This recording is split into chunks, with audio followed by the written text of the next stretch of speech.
नमस्कार विद्यार्थी मित्रांनो, एस एन स्टडी महाराष्ट्र या चॅनलवर सर्वांचं स्वागत आहे. तर बघा विद्यार्थी मित्रांनो, रेल्वेमध्ये खूप जास्त जागा निघालेल्या आहेत आणि तुमच्यासाठी खूप मोठी संधी आहे. तर बघा विद्यार्थी मित्रांनो, या व्हिडिओच्या माध्यमातून आपण हेच बघणार आहे की शैक्षणिक पात्रता काय असणार आहे, 12वीसाठी कोणत्या जागा असणार आहेत, पदवीधारकांसाठी कोणत्या जागा असणार आहेत, याच्यामध्ये वेतन किती असणार आहे तुम्हाला, त्याच्यानंतर बघा परीक्षा पॅटर्न कसा असेल, याच्यामध्ये फॉर्म भरण्याची डेट कधीपासून चालू झालेली आहे आणि लास्ट डेट काय असणार आहे, हे सविस्तर आपण या व्हिडिओच्या माध्यमातून बघणार आहे. तुम्ही कीप न करता संपूर्ण व्हिडिओ बघा, जेणेकरून तुम्हाला सर्व डिटेल्स समजेल. तर बघा विद्यार्थी मित्रांनो, याच्यानंतर पदवीधरसाठी कोणत्या वॅकन्सी आहेत आणि 12वीसाठी कोणत्या आहेत. तर आपण पहिल्यांदा बघूयात की पदवीधरसाठी कोणत्या वॅकन्सी आहेत. याच्यामध्ये तुमची पदवी BA, BCom, BSc कोणत्याही शाखेतून तुमची जर पदवी झाली असेल तर तुम्ही याच्यासाठी फॉर्म भरू शकता. याच्यामध्ये बघा 5 पोस्ट आहेत. याच्यामध्ये बघा पहिली जी पोस्ट आहे त्याच्यामध्ये बघा चीफ कमर्शियल कम तिकीट सुपरवायझर, याच्यासाठी 1736 पदे आहेत.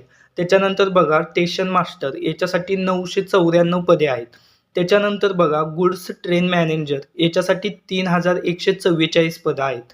त्याच्यानंतर बघा 4 नंबरचं पद आहे त्याच्यासाठी बघा ज्युनियर अकाउंटंट कम टायपिस्ट, याच्यासाठी 1507 पदे आहेत.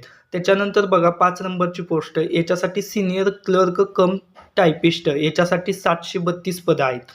याच्यामध्ये बघा विद्यार्थी मित्रांनो, ज्या पहिल्या 3 पोस्ट आहेत त्याच्यासाठी तुम्हाला टायपिंग लागणार नाही आणि ज्या 4थी आणि 5वी पोस्ट आहे याच्यासाठी तुम्हाला टायपिंग ही कंपल्सरी आहे.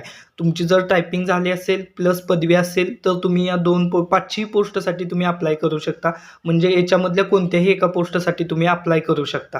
तर बघा 4थ्या आणि 5व्यासाठी जिथं टायपिस्ट आहे तिथं तुम्हाला टायपिंग ही कंपल्सरी आहे, तरच तुम्ही त्याच्यासाठी फॉर्म भरू शकता.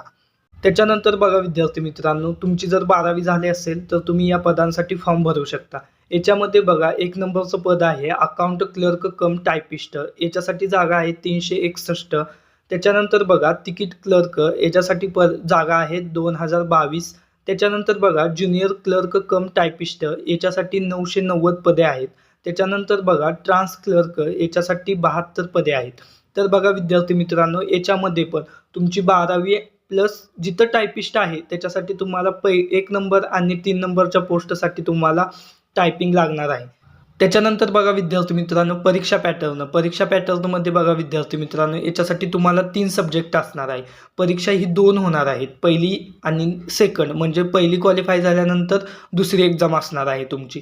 तर बघा विद्यार्थी मित्रांनो, याच्यामध्ये 3 सब्जेक्ट आहेत तुम्हाला. याच्यामध्ये बघा गणितासाठी 30 प्रश्न आहेत आणि 30 गुण आहेत. तर बघा विद्यार्थी मित्रांनो, त्याच्यानंतर सामान्य बुद्धिमत्ता आणि तर्कशक्ती, याच्यासाठी 30 प्रश्न आहेत, 30 गुण आहेत. त्याच्यानंतर बघा सामान्य ज्ञान, याच्यासाठी 40 प्रश्न आहेत, 40 गुण आहेत. टोटल एकूण 100 गुण आहेत, 90 मिनटं आहेत तुमच्याकडे टाईम त्यांनी 90 मिनटाचा दिलेला आहे. म्हणजे 100 प्रश्न 100 गुण, याच्यामध्ये निगेटिव्ह मार्किंग नाही. तर बघा विद्यार्थी मित्रांनो, अभ्यास करताना कसा केला पाहिजे. तर बघा विद्यार्थी मित्रांनो, तुम्ही जे पहिली एक्झाम झालेले आहेत रेल्वेच्या त्याचे तुम्ही पहिल्यांदा क्वेश्चन पेपर घ्या.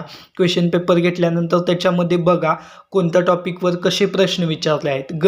गणितामध्ये कोणत्या टॉपिकवर प्रश्न विचारत आहे आयोग.